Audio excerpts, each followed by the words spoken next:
One of the most disturbing and often dangerous trends on social media right now is the flood of unscientific health advice from charismatic diet and health gurus, and platforms like TikTok and Instagram amplify their unproven diets, supplements, medical recommendations. It attracts millions of people in terms of an audience and often generates really serious health risks. And many of these creators succeed because they have persuasion skills. The public's lack of understanding in science and nutrition often helps. And today we're going to explore some notable examples. Barbara O'Neill, who says a raw plant-based diet cures cancer without medical treatment. Paul Saladino, a carnivore diet advocate who has actually faced health issues from following his own advice. And Carnivore Aurelius, who spreads falsehoods about seed oils. And we'll also talk about Eric Berg, who downplays high cholesterol risks while promoting unproven dietary theories. So let's look at each of these one by one. Barbara O'Neill advocates for a raw plant-based diet. She says raw foods retain more nutrients and enzymes compared to cooked foods, and that this promotes better health.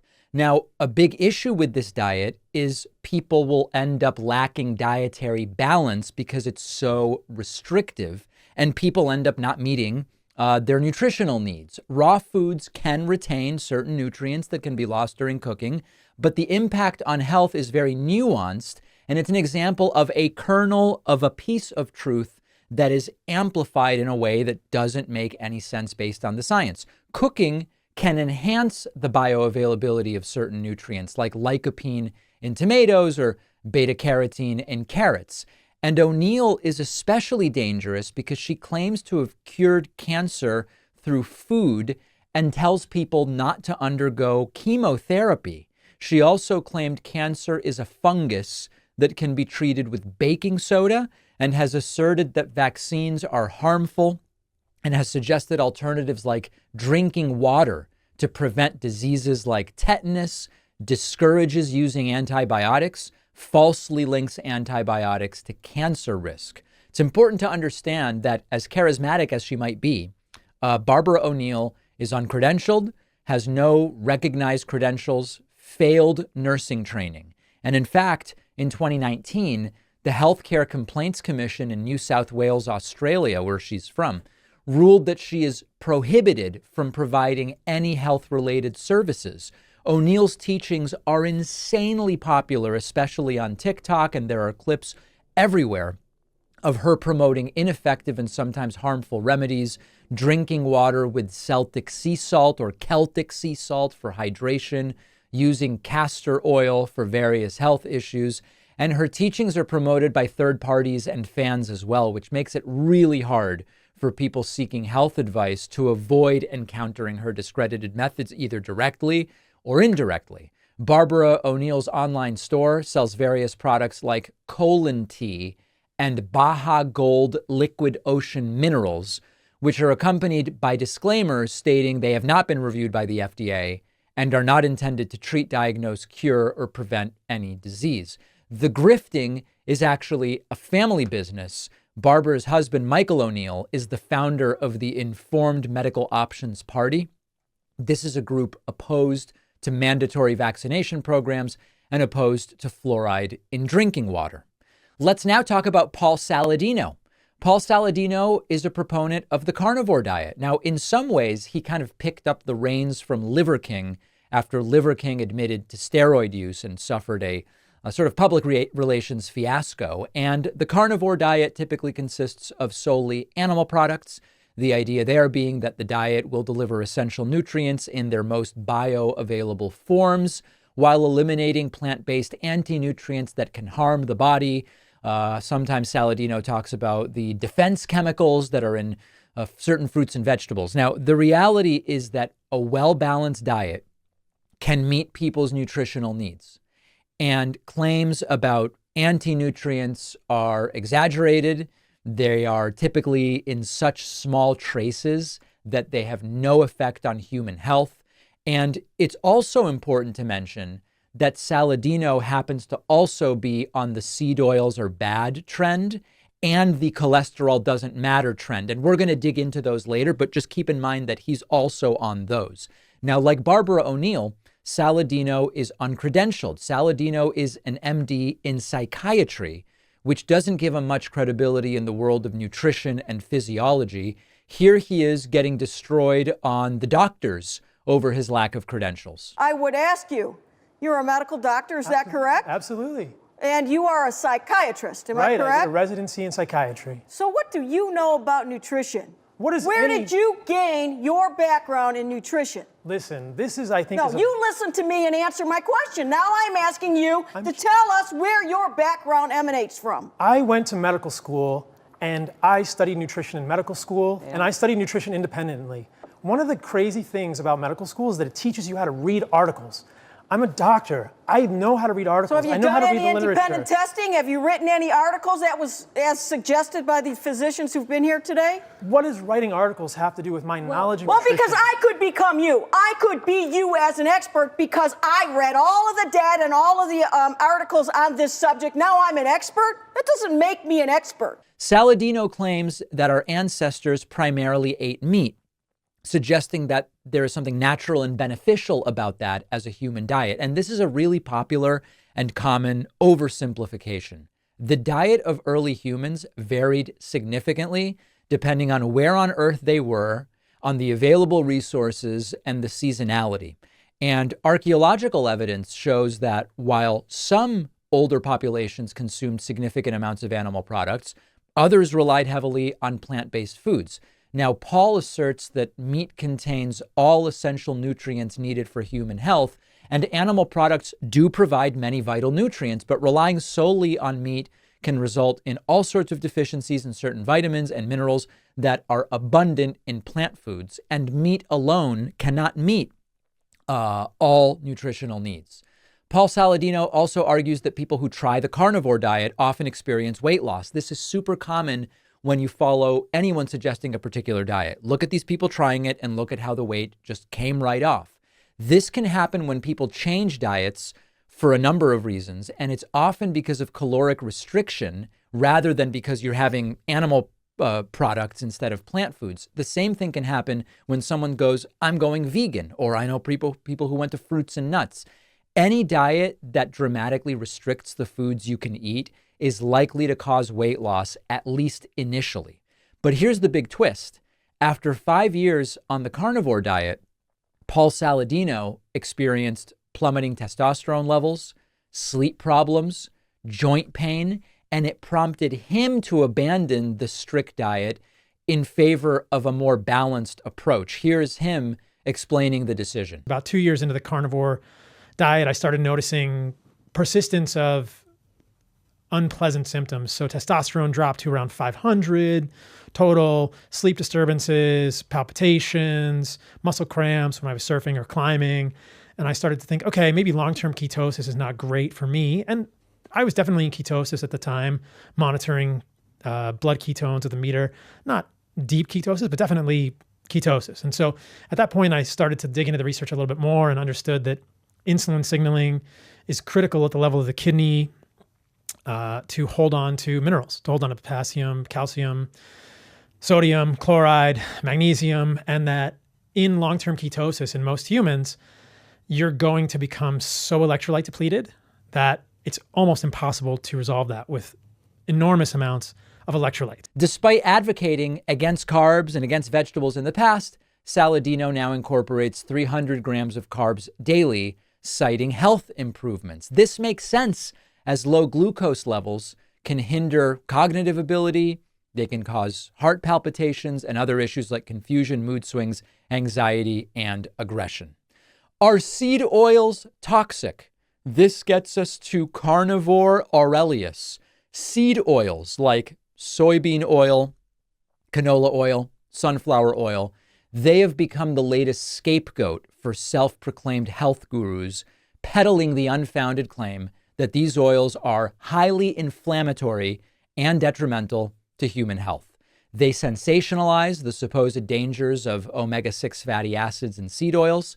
They attribute them to a laundry list of ailments, including heart disease, obesity, infertility, and cancer.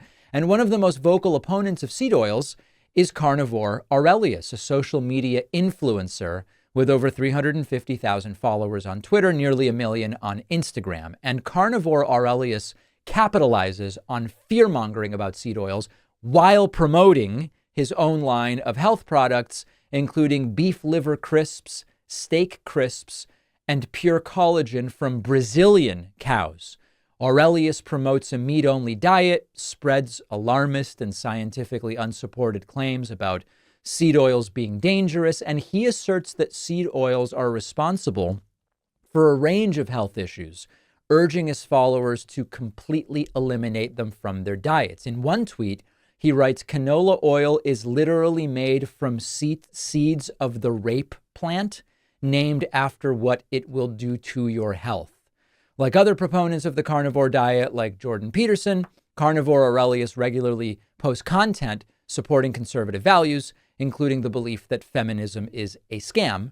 In reality, omega-6 fatty acids are essential nutrients that play critical roles in the body, including cell membrane function and immune function. Now, let's talk about the supposed link between seed oils and chronic inflammation. It's overblown and misrepresented by influencers often selling their own brand of expensive alternatives. Guy Crosby, who's an adjunct associate professor of nutrition at the Harvard Chan School of Public Health, says while it is true that many foods use seed oils, like packaged snacks and French fries, that seed oils are not the whole story, because those snacks are high in refined carbohydrates, high in sodium, high in sugar. And if you cut back on those foods, you'll probably feel better, but it's the other components, not the seed oils, that are the culprit behind the weight gain and the negative health outcomes. The narrative that seed oils are universally harmful overlooks the fact that these oils can be part of a very healthy diet when consumed in moderation and actually seem linked to lower inflammation rather than higher. And contrary to the fear-mongering, the evidence linking seed oils to adverse health outcomes is weak, often manipulated to fit a preconceived narrative.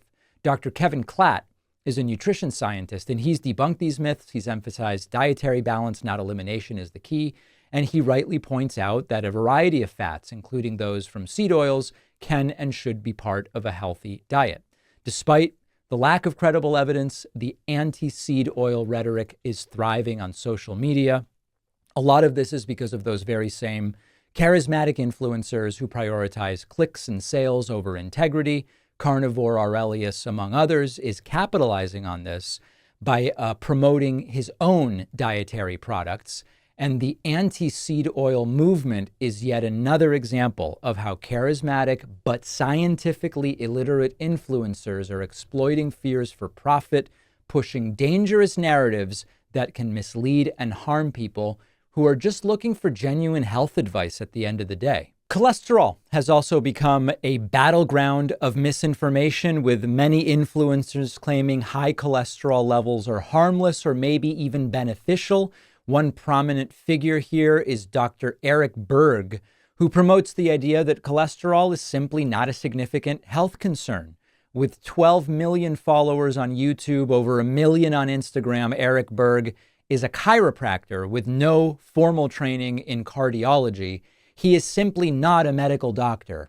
And Berg suggests that traditional medical advice on cholesterol is driven by pharmaceutical interests rather than genuine health concerns. And he argues against the medical consensus by denying high blood LDL cholesterol levels and consumption of saturated fat increase your risk of heart disease, despite it being one of the most empirically based beliefs in the medical world. And he asserts that the ketogenic diet will decrease total blood cholesterol levels, decrease LDL, which is bad cholesterol, decrease triglycerides, and increase HDL, or so-called good cholesterol levels.